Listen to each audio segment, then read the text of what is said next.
maanta shirkeenan jaraa'id waxaan ku qabanaynaa anagoo ah murashaxiinta madaxweynayaasha iyo madaxweyne ku-xigeenada dowlad goboleedka galmudug ee idinkaga muuqda sawirada magaalada dhuusamareeb. waxaan shirkan u qabanay inaan ummadda Soomaaliyeed iyo ummadda reer galmudugba u cadeyno mowqifkeena ku aadan doorashada la rabay inay ka dhacdo magaalada dhuusamareeb caasimadda dowlad goboleedka galmudug, laakiin hadda u muuqata in dowladdii federaalka ee Soomaaliya ee loogu talagalay in ay ka shaqeyso dhismaha dowlad goboleedka ay u muuqato inay go-aan ku gaartay inay boob cad oo maalin duhurkii ah ay doorashada kula wareegto. sida aan ka wada warhayno dowlad goboleedka galmudug labadii sano oo la soo dhaafay wuxuu soo wajahayay caqabado aad u badan oo uga imaanayay dowladda federaalka. waxaan ka warhaynaa in caqabadii koowaad madaxweyne xaaf oo jooga magaalada Cadaado lagu kordhisay laba madaxweyne ayna dhisaysay dowladda federaalka ah iyo murashaxiinta hadda ay wadato xilka madaxweynaha ayadu dabada ka riixayso. kadib dagaal dheer oo lagu galay magaalada Cadaado madaxweyne xaaf wuxuu soo wareegay dhuusamareeb asoo la heshiiyay maamulka ahlu sunna. dowladdu halkaas ugama harin, waxay go-aan ku gaartay in ay maamulka ahlu sunna iyo madaxweyne xaaf kala geyso ayadoo ku guuleysatay bishii Juun sanadkii 2019 in ay kala dirto madaxweyne xaaf iyo maamulka ahlu sunna oo midba ay goonidiis ballan uga qaaday been ah. muddo yar kadib ballamadii beenta ahaa labadoodiba waa looga baxay. waxaad ka horeysaan muddo dheer in madaxweyne xaafna gooni uu cabanayay, maamulka ahlu sunnana ay gooni u cabanayeen, iyadoo laga hadlayay ballanqaadyo dowladda federaalka ay siisay maamulada iyo madaxweyne xaaf iyo maamulka ahlu sunna intaba. intaas iyadoo la joogo yaa dadka reer galmudug haddana waxaa ay dowladda federaalka ku dhaqaaqday tallaabo kale oo ah inay soo dhisto guddi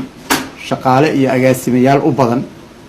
oo dowladda federaalka ay leedahay oo ay ku magacaawday guddiga farsamada maamul dhisida galmudug. guddigaas oo runtii inta taariikhda la ogyahay yani gefki ugu weynaa kula kacay odayaasha dhaqanka iyo dadka reer galmudug.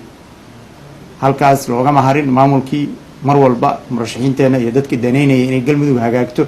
waxaan lahayn hala saxo. annagu waa ka hadalnay, maamulka ahlu sunna waa ka hadleen,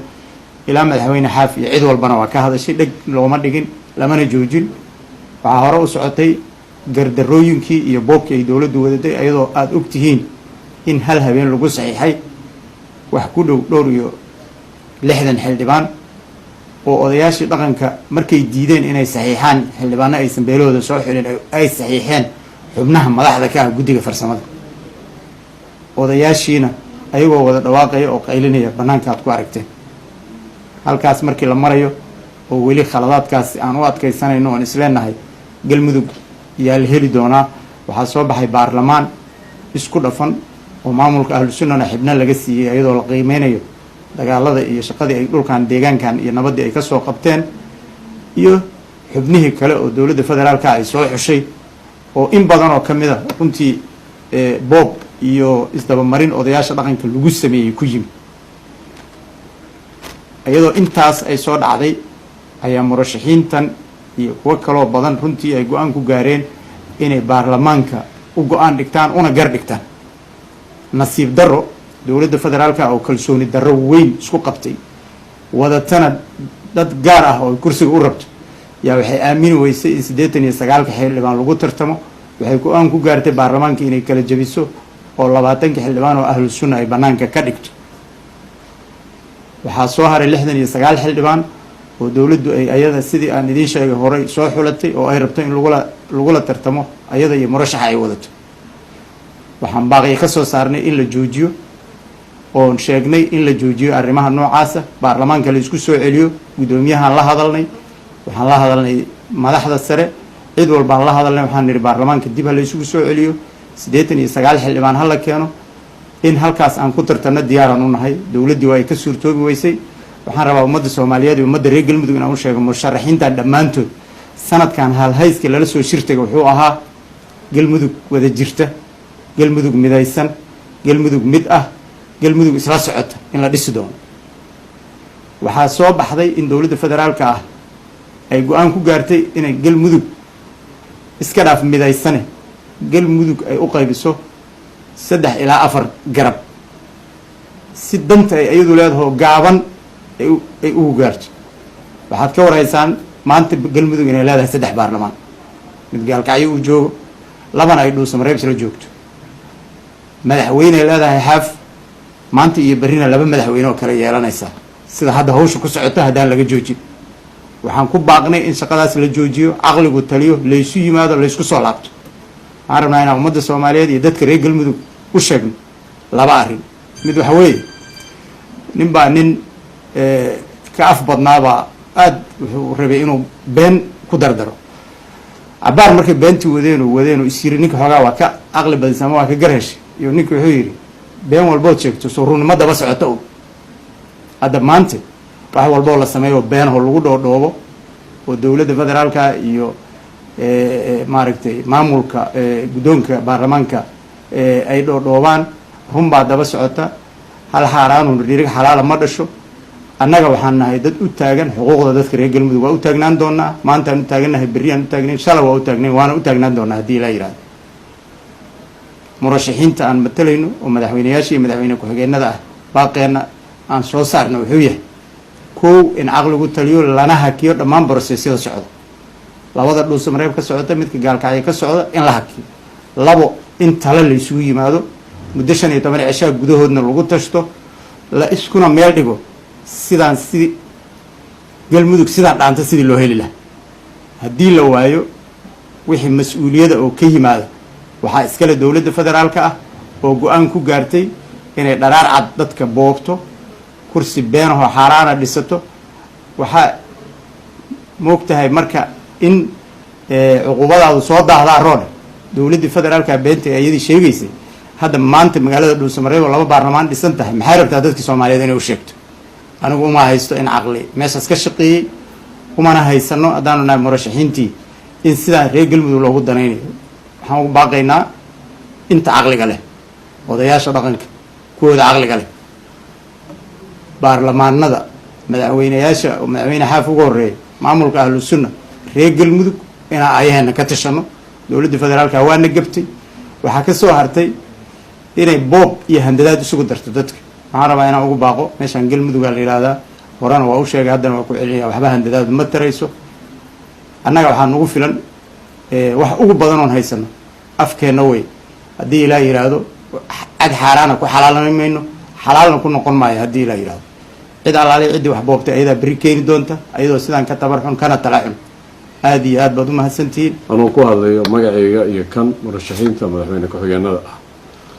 siduu sheegay murashax madaxweyne odawaa iyo inta kaleba aragtidoodii qoraal bay ka soo saareen annagana qoraal baana ka soo saarnay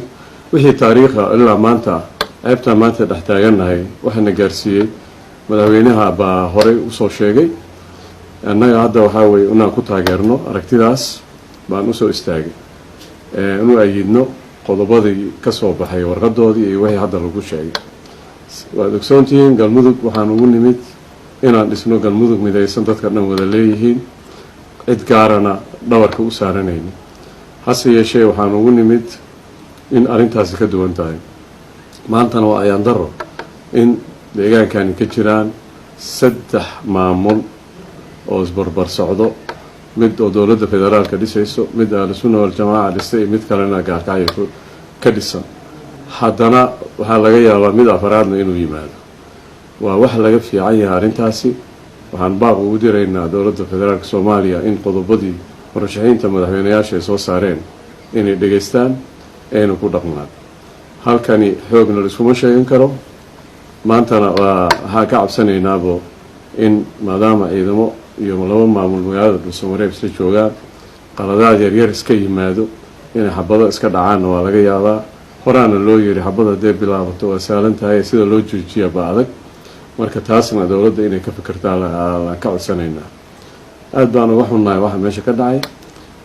dowladda soomaaliya qaabka ay u dhaqmayso weli dowladda soomaaliya si gaara uma oran karno dowladda farmaajaan leenahay maxaa yeelay wax kasta oo dalkan ka dhaca meel baa mas-uuliyaddeeda saarantahay waa madaxtooyada marka dowladda farmaajo waxaan ka codsanaynaa inay wax ka bedesho dhaqanka Dhuusamareeb ee la timid dadka wada yeeshaan qeybaha kala duwan ee maqan yihiinna la isku yeero dibna loo dhigo doorashadan oo magacyaalada ah la isku caleemo saarayo oo saddexdan gees oo Dhuusamareeb iyo joogaan gaalkacyo ee laga laabto baaqina waa intaas